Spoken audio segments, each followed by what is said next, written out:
Doctor صاحب بھی سن لے. پہلی بات تو یہ ہے کہ ڈاکٹر آصف صاحب نے میرا نام بگاڑا. تو گزارش یہ ہے کہ گفتگو کا طریقہ یہ ہوتا ہے کہ انسانیت کے دائرے میں ہو، ورنہ آپ نام بگاڑیں گے. میں بھی کہہ سکتا ہوں کعب بن اشرف دجالی، تو کوئی مشکل نہیں ہے. دلائل کی لڑائی دلائل سے ہو، فحاشی سے نہیں. اور یہ بھی بات ڈاکٹر صاحب ذہن میں رکھ لو، تھوڑا سا اب دوسری لین تو نے اختیار کی نہ تو تیرے سارے بابے پہلے توبہ کر چکے. اس لیے میں آپ کو مشورہ دے رہا ہوں، علماء والی زبان استعمال کریں، سنجیدگی سے گفتگو کریں اور دلائل کی دنیا میں آئیں. اور میرا آپ کا مناظرہ اب شروع ہو چکا ہے انشاءاللہ العزیز. تو ذرا پچا، آج بھی انشاءاللہ میں آپ کو ایک پھکی دینے لگا ہوں اور پھر ذرا سوچتے رہے. ویسے سامنے تو مناظرہ تو کر ہی نہیں سکتا، مجھے پہلے پتہ ہے. اگر آج تک اس دجالی نے ایک مناظرہ نہیں کیا، ایک مناظرہ نہیں کیا. ایک مناظرہ طے ہوا مولوی سعید اسد سے، وہ بھی اس کا بریلوی مسئلہ ہم مشرب، اس سے طے ہوا اور مناظرے کی ڈیٹ دیکھ کر 1 اگست کو کسی غار میں چھپ گیا اور وہ امام غیب بن کے وہاں چھپا رہا. میدان مناظرہ میں آنے کی ہمت ہی نہیں ہوئی. کہتے تو بھی سعید اسد کے ساتھ آ جا، سعید اسد کے ساتھ آ جا، 2 منٹ میں الٹا کر دوں گا. یہ تو مجھے پکی معلومات ہے کہ ڈاکٹر صاحب کو پرانی الٹا ہونے کی عادت ہے پکی. یہ بے فکر رہا، انشاءاللہ شواہد پیش کروں گا. تو یہ تو تیری پرانی فطرت عادت ہے. خیر اس پہ میں تبصرہ زیادہ نہیں کرتا، آپ کے قریب والے جانتے ہیں آپ کیسے الٹے رہتے ہیں، ہوتے ہیں، کرتے ہیں، ہوتے ہیں. بہرحال تو یہ پرانی فطرت ہے تیری. باقی کہتے ہیں سعید اسد کے ساتھ آ جا. مطلب کیا ہے کہ نہ میں کبھی سعید اسد کے سامنے بیٹھوں گا، نہ اس کی ضربیں لگیں گی. تو اگر تجھ میں ہمت ہوتی تو سعید اسد کے سامنے آ جاتا نا. ایک سعید اسد سے تو ڈر گیا، وہ تو تیرا ہم مشرب ہے، اور اب کہتے ہیں تو بھی سعید اسد کے ساتھ آ جا. تو جب سعید اسد کے سامنے آنے کی تیری ہمت نہیں، جرت نہیں، تو جب میں ساتھ ہوں گا تو پھر دونوں کٹھے ہی تباہ ہوگے، وہ بھی تو بھی. دوسرے نمبر پہ کہتا ہے کہ مناظرہ سعودیہ سے میرا چل رہا ہے. واہ واہ مفتی صاحب، انفن فی الماء و استن فی السماء. واہ دجالی صاحب واہ. اور کبھی کہتا ہے فلانے بزرگ کو لاؤ، فلانے بزرگ کو لاؤ. ڈاکٹر صاحب اب تیری جان نہیں چھوٹ سکتی. آپ نے اپنی زبان سے یہ لفظ کہے میرے بارے میں کہ دیوبند کا مناظر. جب آپ نے یہ بات دہرائی سعید اسد والے کلپ کی تائید کے لیے، تو اب جب آپ مان چکے ہیں تو مناظرہ میرا اور آپ کا ہوگا. اور مناظرہ سامنے تو بیٹھتے ہی نہیں، مجھے پہلے پتہ ہے. تو آج کل تو نیٹ کا دور ہے، نیٹ کا دور ہے، نیٹ پہ آ جا اور کوئی طریقہ کر. بہرحال جان تیری چھوٹ نہیں سکتی جب تک توبہ نہیں کرے گا. انشاءاللہ تیرا پیچھا کیا جائے گا. چند دن تھوڑا صبر کر، اور اس پھکی کو فی الحال انشاءاللہ کافی ہوگی. اب تیسری بات کہتا ہے کہ مجھے بکھر کے گاؤں میں جانے کی ضرورت نہیں. تو یہ بھی آپ کو بتا دوں، بکھر کا گاؤں نہیں، یہ اسلام آباد کا شہر ہے. اور جس انٹرنیشنل شہر میں تو پیدا ہوا ہے وہ بھی میرے علم میں ہے. تو میں یہ چاہتا ہوں کہ ذیلی باتوں میں وقت ضائع نہ ہو. موضوع آپ نے خود کہا من دون اللہ، پہلے بھی اب بھی، اور آپ خود پریشان تھے مولوی سعید اسد کے بارے میں. اور مولوی سعید اسد بھی کہہ رہا تھا میں نے 19 کپ جیتے ہیں عالم خواب میں. وہ جیتے ہوئے کپ کہاں ہیں؟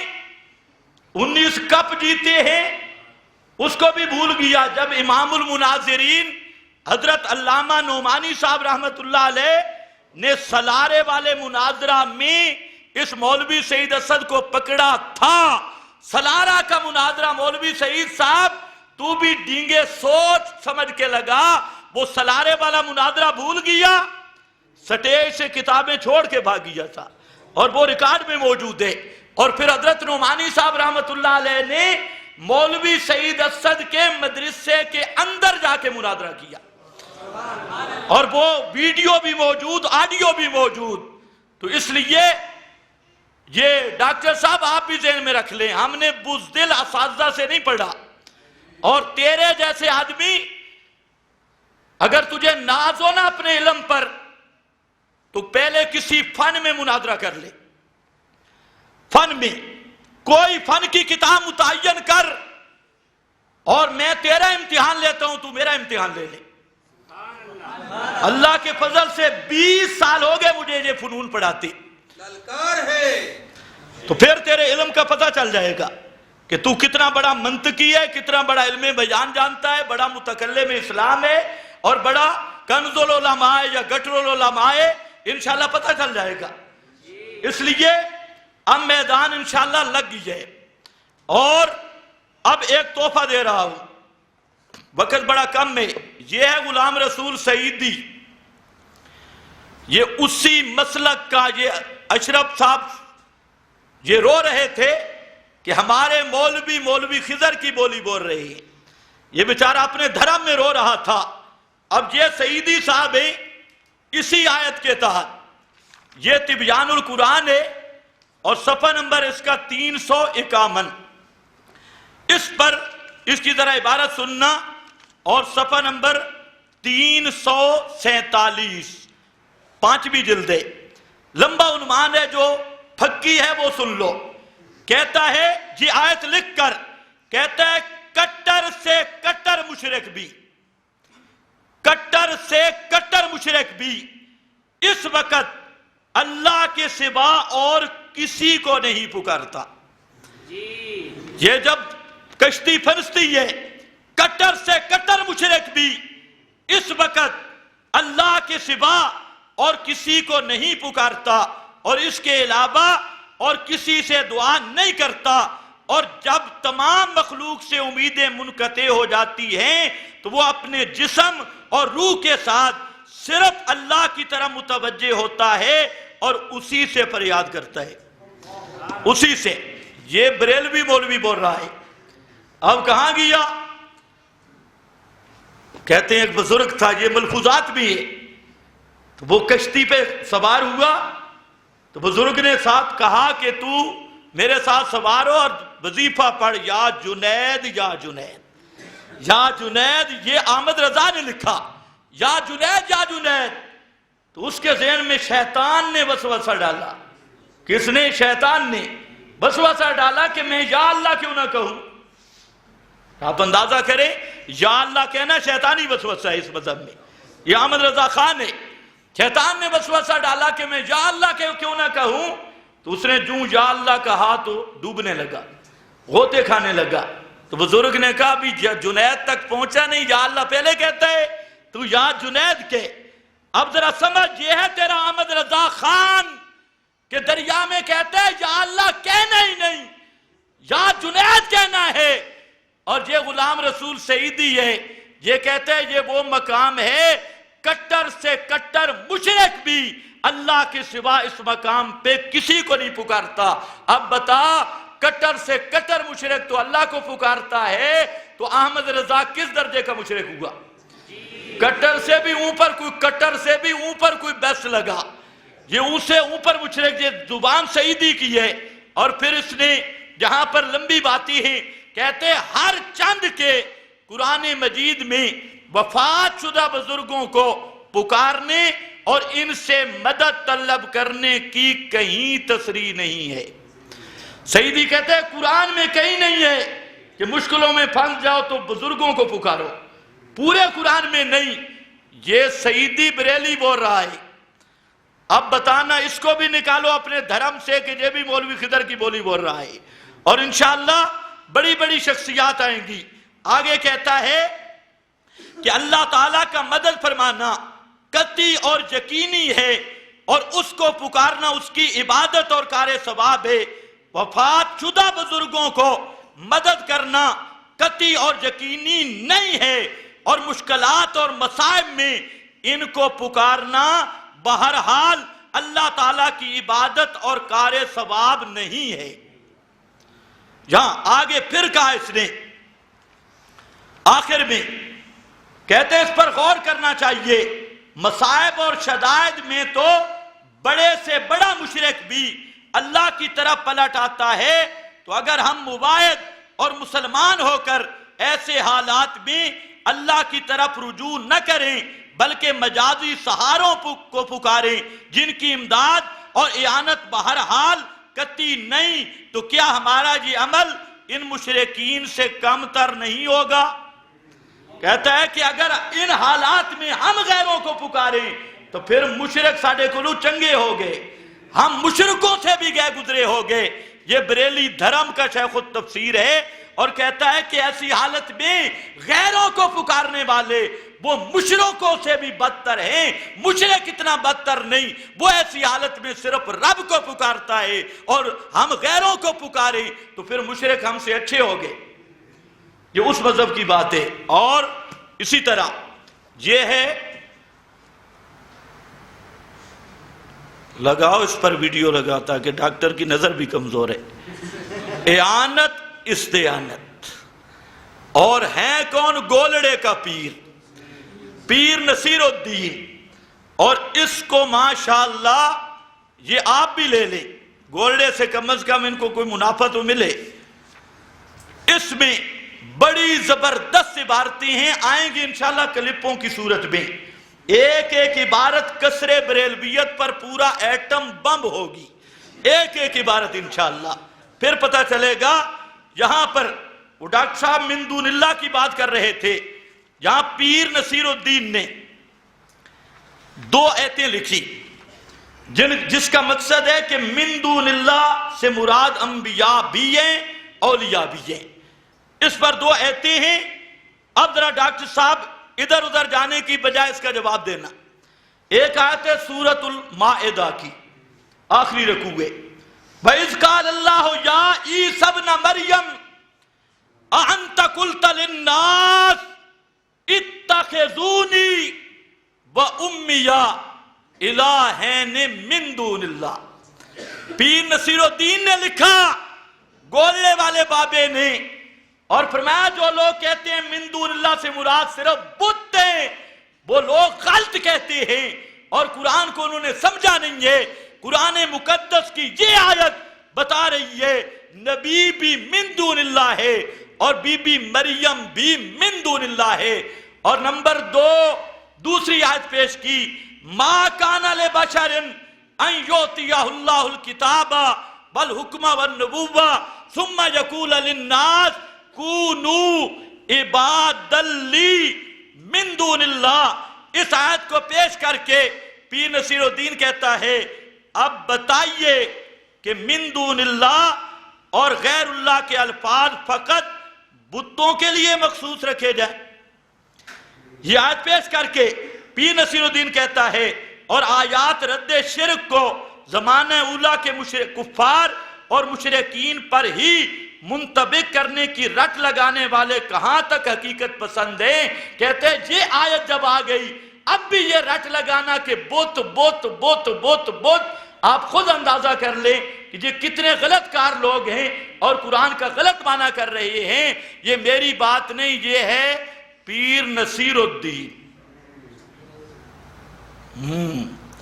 دو آیتیں آ گئیں، دو اس نے حدیثیں لکھی من دون اللہ پر، اور کہتا ہے کہ نبی کریم علیہ السلام نے فرمایا قیامت کے دن جھنڈا میرے ہاتھ میں ہوگا، آدم ومن دونہ تحت لوائی، آدم اور اس کے علاوہ دونہ،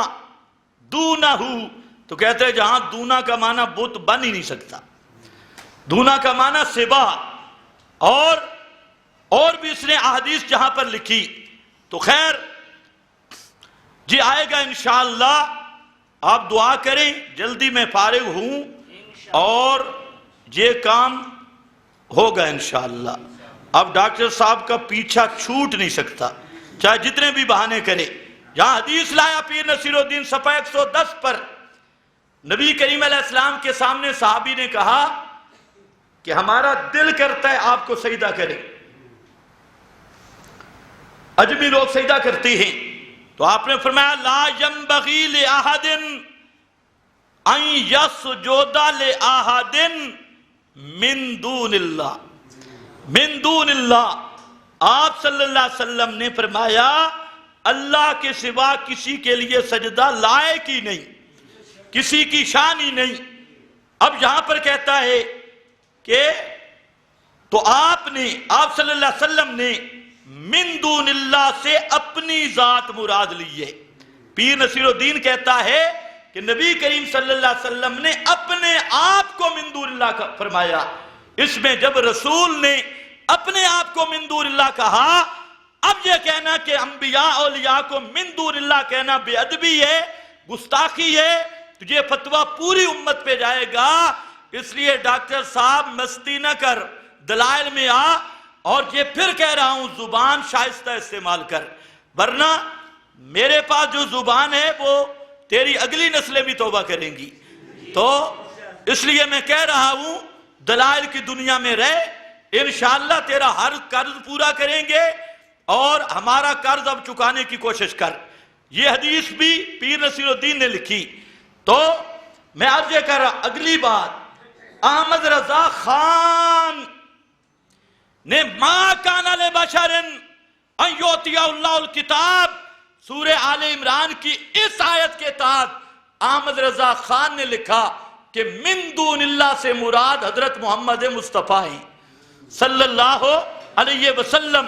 تو اس لیے میں نے 2 آیتیں پیش کی, سورۃ المائدہ کی آخری رکوع کی پہلے والی آیت اور سورہ آل عمران کی, اور حوالہ دیا پیر نصیر الدین کا. اب میرا مطالبہ ہے ڈاکٹر صاحب سے کہ پورے قرآن مقدس سے صرف ایک آیت لائیں جس کا یہ معنی مفہوم ہو, جس کا یہ مطلب ہو کہ من دون اللہ سے مراد صرف بت ہیں, من دون اللہ سے مراد صرف بت ہیں.